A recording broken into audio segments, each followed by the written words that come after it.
আজকের ভিডিওটিতে আমরা ক্লাস 12-এর model activity task English solve করব। দেখো, তোমাদের প্রথম কোশ্চেন দেওয়া আছে, discuss in brief the significance of the title the eyes have it. The eyes have it এই গল্পটির যে টাইটেলটি রয়েছে, শিরোনামটি রয়েছে, তার সিগনিফিক্যান্সটা, তার ইম্পর্টেন্সটা, গুরুত্বটা বোঝাও। The author Ruskin Bond ironically titles the title of the short story The Eyes Have It. যে লেখক রাস্কিন বন্ড, তিনি এই ছোট গল্পটির নাম দ্য আইজ হ্যাভ ইট রেখেছেন। In this story, the author presents eyes not only as the organs of sight. এই যে গল্পটা, এই গল্পটাতে যে লেখক, তিনি এখানে যে আইস কথাটি ব্যবহার করেছেন টাইটেলে, সেটাকে তিনি শুধু এই চোখটিকে, যে এটি একটি আমাদের দেখবার অঙ্গ, সেই হিসেবেই কিন্তু দেখাননি, but also shows us the importance of mind's eye. তিনি আমাদের যে ইনার আই, মনের যে চোখ, তার কথাও বলেছেন। His remark that people with good eyesight fail to see what is right in front of them. তিনি কি বলেছেন? গল্পের মধ্যে এই লাইনটি আছে যে যাদের ভালো দৃষ্টিশক্তি থাকে তারা ব্যর্থ হয়। কি ব্যর্থ হয়? দেখতে, তাদের সামনের জিনিস সেটা দেখতে তারা ঠিক সামনে আছে, তবুও সেটা তারা দেখতে পায় না। Is justified repeatedly in the story. এই যে লাইনটি যেটা তিনি গল্পে লিখেছেন, এটা কিন্তু বারে বারে আমরা গল্পে পেয়েছি। We are introduced with two characters. এই গল্পে আমরা দুটো চরিত্র দেখেছি, হু আর ব্লাইন্ড, যারা দেখতে পায় না, অন্ধ, but they are having a friendly conversation without realizing each others blindness. কিন্তু তাদের যে কথোপকথন, তারা যে কথাবার্তা বলেছে গল্পের মধ্যে, সেটা ছিল ফ্রেন্ডলি, এবং একে অপরের তারা যে চোখে দেখতে পায় না, সেটা কিন্তু তারা দুজনের কেউই বুঝতে পারেনি। ইনস্পাইট অফ দেয়ার ব্লাইন্ডনেস, তাদের দৃষ্টিশক্তি না থাকা সত্ত্বেও, they are quite acknowledged with their surrounding world, তারা তাদের আশেপাশের পৃথিবী সম্বন্ধে অনেকটাই ওয়াকিবহাল ছিল। He also stresses through the title that even without physical eyes, তিনি এটাও বলেছেন যে ফিজিক্যাল আইজ না থাকা সত্ত্বেও the two persons can connect with each other. এই গল্পের মধ্যে তিনি বুঝিয়েছেন যে দুটো ব্লাইন্ড পিপলও একে অপরের সাথে কানেক্ট করতে পারছে। Only the man who enters the compartment after the departure of the girl, একমাত্র সেই মানুষটি যে কম্পার্টমেন্টে উঠল মেয়েটি চলে যাওয়ার পরে, notices the beautiful but useless eyes of the girl, একমাত্র সেই লক্ষ্য করেছিল যে মেয়েটির চোখ দুটি সুন্দর, কিন্তু সেগুলো কোনো কাজের নয়, useless. Again he fails to notice the blindness of the narrator, সেটা দেখলেও ন্যারেটর যে অন্ধ, সেটা কিন্তু সে দেখতে পায়নি। তাহলে আবারও তার দৃষ্টিশক্তি থাকা সত্ত্বেও সে সামনে জিনিসটা সঠিকভাবে দেখতে পারল না। So the revolving of the story around the fact, তাহলে গল্পটা কোন ফ্যাক্টে ঘুরছে? That no matter whether we use physical eyes or mind's eye, আমরা physical eyes বা mind's eye যেটাই ব্যবহার করি না কেন, we always fail to see something that is right in front of us, আমরা কিন্তু কিছু না কিছু দেখতে পাই না। And it makes the title appropriate and striking. তাহলে আমরা বলতে পারি এই যে টাইটেলটি, এটি যথার্থ।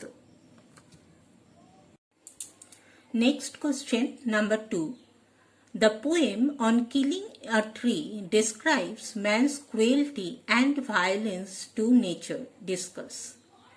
On killing a tree এই কবিতাটিতে কবি মানুষের নিষ্ঠুরতা এবং হিংসা, প্রকৃতির প্রতি যে হিংসা সেটি বর্ণনা করেছে, সেটা আলোচনা করো।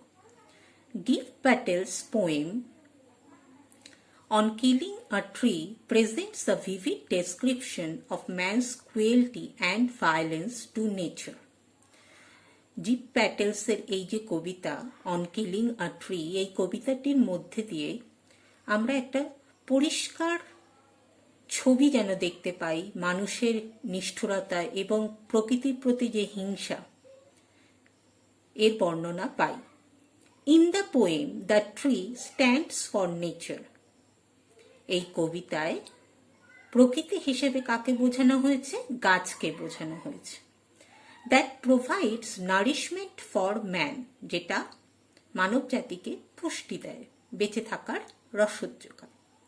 But modern man, out of selfish greed, কিন্তু আধুনিক মানুষ তার লোভের কারণে kills a tree, গাছকে হত্যা করছে, and thereby destroys nature, আর এইভাবেই সে প্রকৃতিকে ধ্বংস করছে।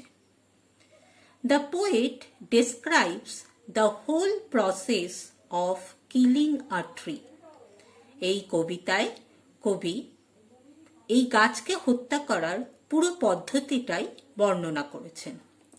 Neither a simple jab of the knife, ছুরির একটি আঘাত, nor hacking and chopping, বা বাজেভাবে বিশ্রীভাবে টুকরো টুকরো করেও ক্যান কিল এ ট্রি, একটি গাছকে হত্যা করা যায় না।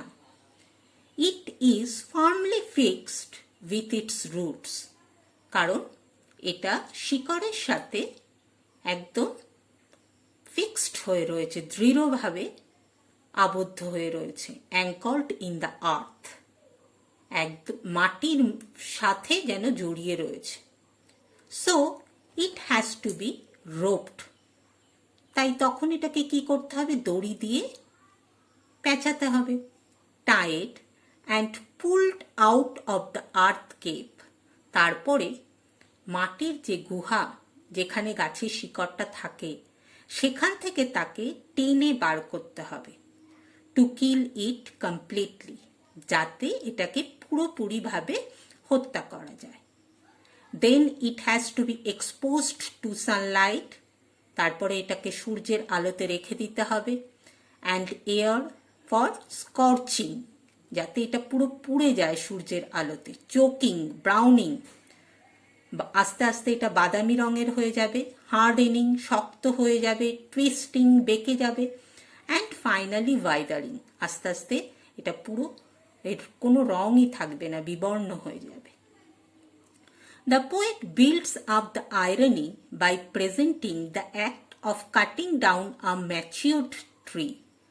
এখানে কবি বিদ্রূপ করেছেন মানুষের এই যে কাজ, একটা পুরো পরিণত একটা গাছকে কেটে ফেলা, in the form of an explicit account of killing the same. তিনি এটাকে হত্যা করার কথা বলেছেন, দ্য অ্যাকশন অফ কিলিং এর সাথে এটাকে তিনি তুলনা করেছেন। দ্য মাইন্ডলেস অ্যাক্ট, এই যে কোনো কিছু না ভেবেই এরকম একটা কাজ করা, is no less than a heinous crime, এটা একটা জঘন্য অপরাধ, committed by the greedy and inconsiderate section of mankind, যেটা মানব জাতি করছে।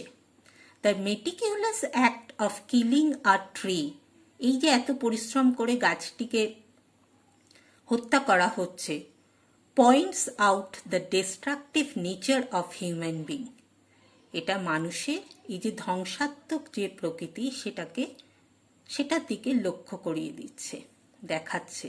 And man's foolishness towards nature, এবং এটা বোকামিও বটে। Through cruelty and violence man are actually destroying their own basic and fundamental essence.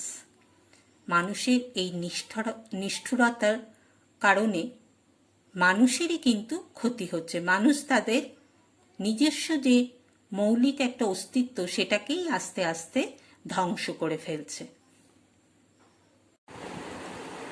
Next, question number 3, is the play the proposal of farce?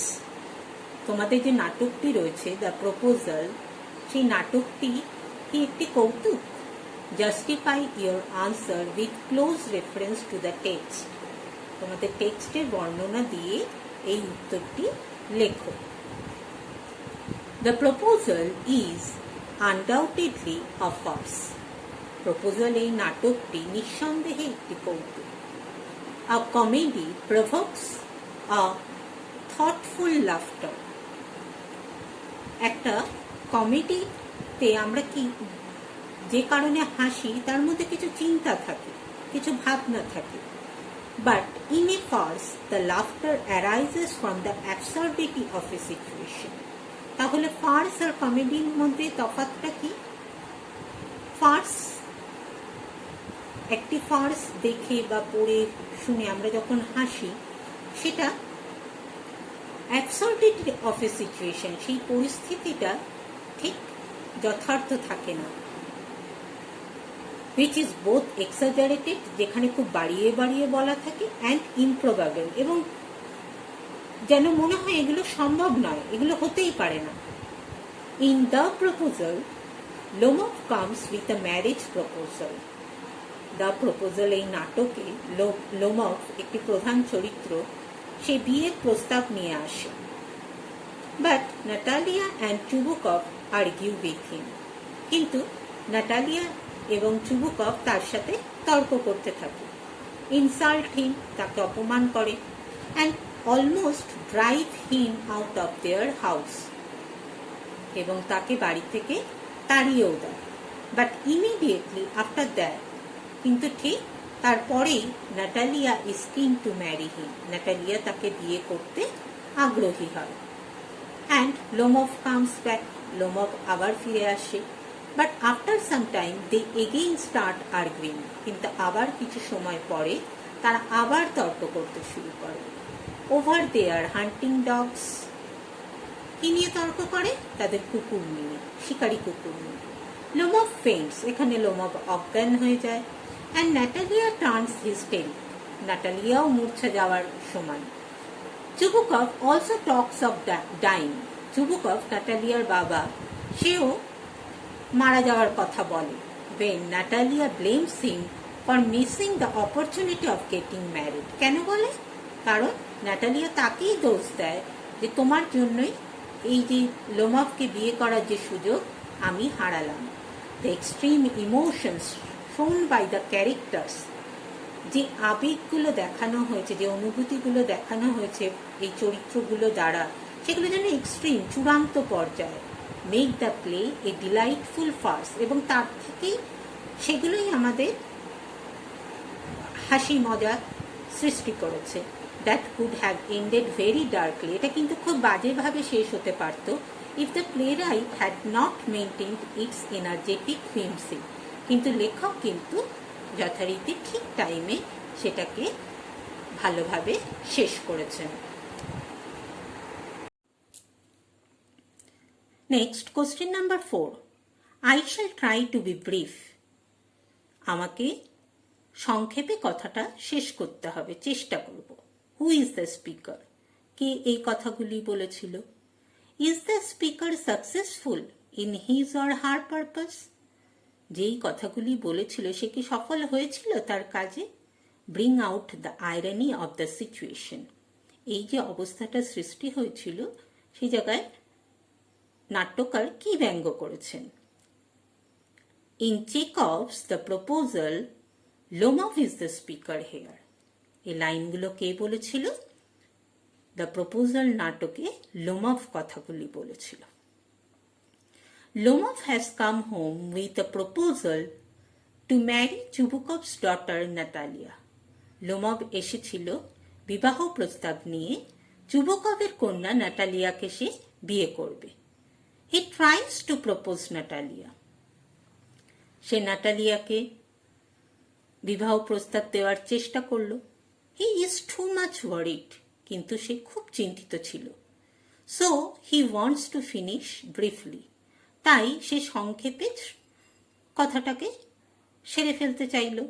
But he starts with a long introduction about the family relationships of Lomovs and Chubukovs.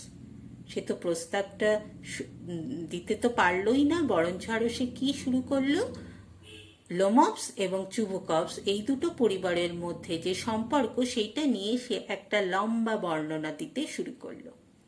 He spends a long time to propose, অনেকটা সময় সে নিয়ে নিল। The situation is very ironical, অবস্থাটা কেমন জটিল হয়ে যাচ্ছিল এবং কৌতুক সৃষ্টি করছিল। The very entry of Lomov in a formal dress and the way Chubukov greets him by calling darling, my treasure or my beauty do not match with the situation. Lomov এত একটা ফর্মাল ড্রেস পরে এসেছিল এবং Chubukov তাকে ডাকছিল darling, মাই treasure, মাই beauty, এগুলো যেন কোনো কিছুই, সমস্ত কিছুই মনে হচ্ছিল ইমপ্রবাবল, যেন এগুলো হতেই পারে না। Marriage proposal suppose to be romantic, marriage proposal এটা তো রোম্যান্টিক কিছু হবে, টার্নস টু বি হিউমারাস, কিন্তু সেটা একটা মজাদার পরিস্থিতিতে পরিণত হলো।